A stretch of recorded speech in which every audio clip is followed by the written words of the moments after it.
इस समय हम राधा कुंड पर उपस्थित हैं। बहुलाष्टमी राधा कुंड आविर्भाव दिवस तो देख रहे हैं चारों तरफ बहुत ही सुंदर मेला लग रहा है।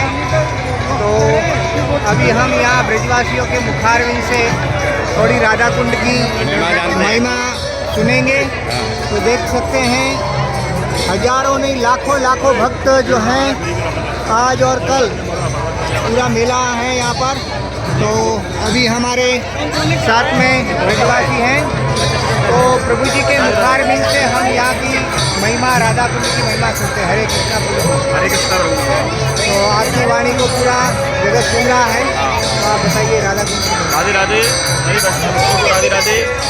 ये राधा कुंड तीर्थ है, राधा कुंड और श्याम कुंड, ये दो कुंड हैं जिसको राधा कुंड को राधा जी ने बनाया था अपने कंगन चूड़ी से, और श्याम कुंड को भगवान ने अपनी बांसुरी से बनाया था। इस गांव का नाम भी राधा कुंड है, और ये राधा कुंड श्याम कुंड दोनों जुगल कुंड विराजमान है। आज से 5200 वर्ष पहले भगवान कृष्ण गोवर्धन पर्वत के तलेटी में अपनी गाय चराते थे, गौचारण लीला करते थे। नंदगांव से आते थे भगवान कृष्ण, अनेकों दैत्यों का संहार किया है। यहाँ भगवान ने अरिष्टासुर नाम के राक्षस को मारा है, सांड रूप में, वृषभ रूप में। तो भगवान को गौ हत्या अपराध लगी है मारने पर।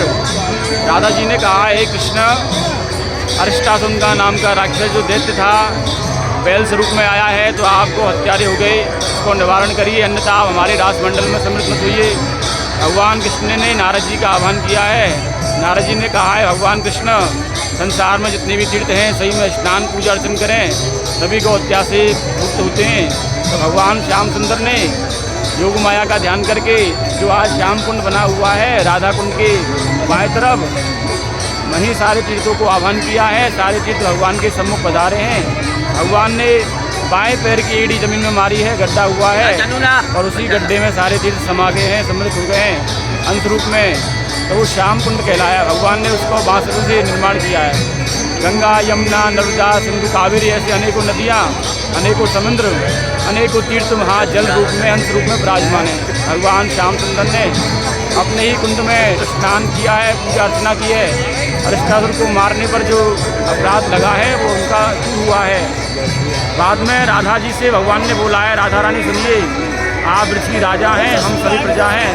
प्रजा कोई गलत कृत्य करती है, राजा उत्तरदायी होता है। मेरे अनजाने में अरिष्टासुर का वध हो गया, गौ हत्या लगी, मैंने निवारण दिया। आप तो हमारी राजा हैं, प्रधान हैं, आपको भी अपराध लगा है, आप भी निवारण करिए, अन्यथा आप भी गौ हत्यारी कहलाएंगी। तब राधा जी ने वो विचार करके अष्ट सखियों की सहायता से राधा कुंड को अपने कंगन से निर्माण किया है, और इसी में भी सारे तीर्थों को स्थान दिया है। सारे तीर्थ जैसे श्याम कुंड में आए हैं वैसे ही राधा कुंड में निकले हैं। इसमें राधा जी ने स्नान किया है सारी सखियों के संग मिलके। ये राधा कुंड कहलाया, वो श्याम कुंड कहलाया। भगवान दोनों कुंडों को मिलन किया श्याम सुंदर ने। श्याम कुंड को जल राधा कुंड में आ गया, राधा जी का कुंड का जल श्याम कुंड में चला गया। एक प्राण दो देही, राधा कृष्ण सने ही।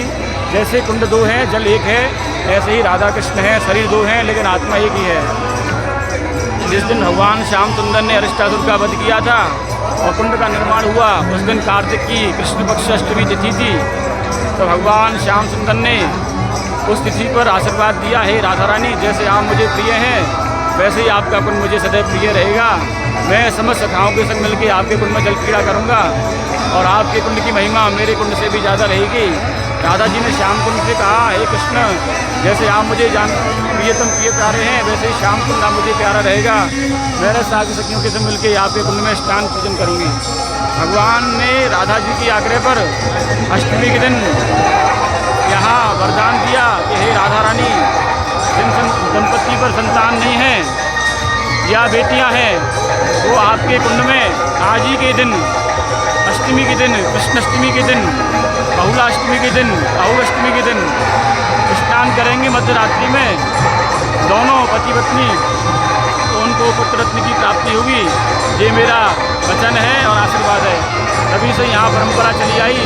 ब्रजवासियों ने प्रचार किया, जिन पर संतान नहीं हो या होकर के मर जाएं, या बेटी है वंश नहीं चल रहा है, ब्रजवासियों ने बोला है कि राधा कुंड में स्नान करें आज के दिन, तो उनको संतान की प्राप्ति होती है। तो हजारों वर्षों से द्वापर युग से लेकर कलयुग तक प्रतिवर्ष कार्तिक कृष्णाष्टमी के दिन, जिसको हम लोग उत्तर भारतीय अष्टमी बोलते हैं और वैष्णव संप्रदाय बहुलाष्टमी बोलते हैं, उस दिन अष्टमी के रात के 12 बजे यहाँ स्नान होता है और लाखों की संख्या में लोग आते हैं स्नान के लिए।